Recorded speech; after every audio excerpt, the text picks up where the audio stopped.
Hello guys, അപ്പൊ പ്രിയദർശിനി വന്നത് മുതൽ ഞങ്ങൾ വിചാരിച്ചതാണ് ഞങ്ങൾക്കൊരു പ്രിയദർശിനി ട്രിപ്പ് പോകണമെന്നുണ്ട്. അങ്ങനെ ഞങ്ങളും പോയി ഗൈസ്. ഞങ്ങൾ നല്ല കൃത്യനിഷ്ഠതയുള്ള ആൾക്കാരായതുകൊണ്ട് തന്നെ ബസ് വരായിട്ടില്ല. ഞങ്ങൾ നോക്കി നിന്നു. നമുക്ക് അപ്പൊ ഒരു പ്രിയദർശിനി പോയത് ഏതായാലും പോയി. ഇനി ഏതെങ്കിലും പ്രിയദർശിനിക്ക് എന്തായാലും കയറണം എന്നുള്ള പോലത്തിൽ നമ്മൾ കിട്ടിയ ബസ്സിൽ കയറി കണ്ടിട്ട് താമരശ്ശേരി സ്റ്റാൻഡിൽ പോയി ഇറങ്ങി. താമര സ്റ്റാൻഡിൽ പോയി ഇറങ്ങി നോക്കുമ്പോൾ ഫുൾ പ്രിയദർശിനിക്കുള്ള ആൾക്കാരെല്ലാണ്ടില്ല. അങ്ങനെ നമ്മുടെ കഥാനായകൻ വന്ന സുഹൃത്തുക്കളെ പെണ്ടാര ബസ് കയറാത്തോണ്ട് ഞങ്ങൾ ഇതാ മൂന്നാളും കൂടി ഇടിച്ച് സമർത്ഥം കണ്ടി ബസ് കയറി. നല്ല സന്തോഷം ഉണ്ടായിരുന്നു. എന്താന്ന് ഓർമ്മല്ല, പൈസ കൊടുക്കാണ്ട് സീറ്റൊക്കെ കിട്ടി സുഖവാസത്തിൽ ഇങ്ങനെ ആയിട്ട് പോയപ്പോ എന്തൊരു സുഖം എന്നറിയോ. ബസ് എങ്ങോട്ടാണ് ഞങ്ങൾക്ക് അറിയില്ല.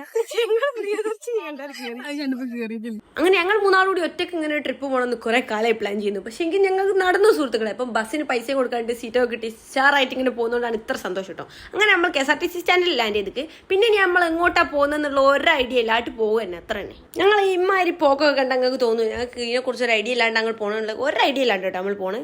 അപ്പൊ ഇങ്ങനെ നിഗൂഢമായ ഒരു ചർച്ച ചെയ്ത് കണ്ട് നമ്മൾ ഗോകുലമ്മാളിനെ സെലക്ട് ചെയ്ത സുഹൃത്തുക്കളെ.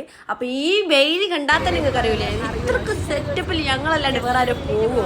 പക്ഷെ എങ്കിൽ ഞങ്ങൾ താണ്ടി ഗോകുലമ്മാളിന്റെ അടുത്ത് എത്തി സുഹൃത്തുക്കളെ. അപ്പൊ എന്തെല്ലാം കാട്ടിയാലും മേലോട്ടും താഴോട്ടും കയറി ഇറങ്ങി ചെയ്യുന്ന പരിപാടി നമുക്ക് മസ്റ്റ് ആണല്ലോ. പിന്നെ ഞാൻ നെസയും കൂടി ഒരു വീഡിയോ എടുത്താൽ നെസറിക്ക് സഹിക്കില്ല. പിന്നെ നമ്മൾ ഇങ്ങനെ തപ്പി കണ്ടിരിക്കാൻ പോയത് നമ്മൾ ലേസിനായി കിട്ടോ. പിന്നെ ആടെ കുത്തിട്ട് കണ്ട് ലേസ് കണ്ട് കുറേ കഥയും പറഞ്ഞു നിന്ന്. അപ്പൊ അവിടെ നല്ലൊരു പാവക്കുട്ടിയും കണ്ട. അതിനെ മാത്രം നമ്മൾ വെറുതെ വിടാൻ പാടില്ലല്ലോ. അപ്പൊ അത് ഞാൻ വേറൊരു സാധനത്തിൽ പിടിച്ചും കണ്ടിട്ട് നെസ്റിന്റെ മൊത്തം കാണിച്ചു. ചെറുതായിട്ടും പേടിച്ചു. പക്ഷെ പേടിച്ചില്ലൊക്കെ പറഞ്ഞു. പിന്നെ നമ്മൾ ഗോകുലമ്മാളിന്റെ മുന്നിൽ പോയി കുറച്ചു നേരം കുത്തിയിട്ട് വെയിൽ കണ്ടിട്ട് അന്തം വിട്ടിട്ടാട്ടോ. അപ്പൊ അജാതി വെയിലായതുകൊണ്ട് തന്നെ നമ്മൾ പിന്നെ ഗോകുലമ്മാളിൽ തന്നെ ഫുഡ് കഴിച്ചു. അപ്പൊ പിന്നെ കുറച്ച് നമ്മളെ വളർച്ചാലും കുറച്ച് ഫോണിൽ നിറയ്ക്കാൻ കൊടുത്ത്. അപ്പൊ ഈ സാധനം എപ്പം വാങ്ങിയാലും ഇങ്ങനെ തന്നെ കേട്ടോ. കുറച്ചവിടെ ബാക്കിണ്ടായാലുണ്ട്. അങ്ങനെ നമ്മൾ കുറച്ച് സ്ഥലത്തൊക്കെ ഓട്ടോറിക്ഷയിൽ പോയി. ഈ നട്ടുച്ചക്ക് ഞങ്ങളല്ലാണ്ട് വേറെ ആരെങ്കിലും ബീച്ചിലേക്ക് നടന്നൊക്കെ പോവോ? ഇല്ല. അപ്പം ഇത് ഞങ്ങൾ ഫസ്റ്റ് ഇങ്ങനെ പോകും. അപ്പൊ പിന്നെ ഒരു മാന്യതന്റെ പുറത്ത് ഒരു പോലീസിനെ കണ്ടാൽ ചെറുതായിട്ടൊന്ന് ക്യാമറ താത്തുന്നത് നല്ലതാണല്ലോ. അങ്ങനെ വിചാരിച്ചാണ് ഞാൻ ക്യാമറ താത്തിക്കാൻ കേട്ടോ. അപ്പൊ പിന്നെ നമ്മൾ ഗൂഗിൾ മാമനെ നോക്കി കണ്ടാണ് ബീച്ചിൽ പോണത്.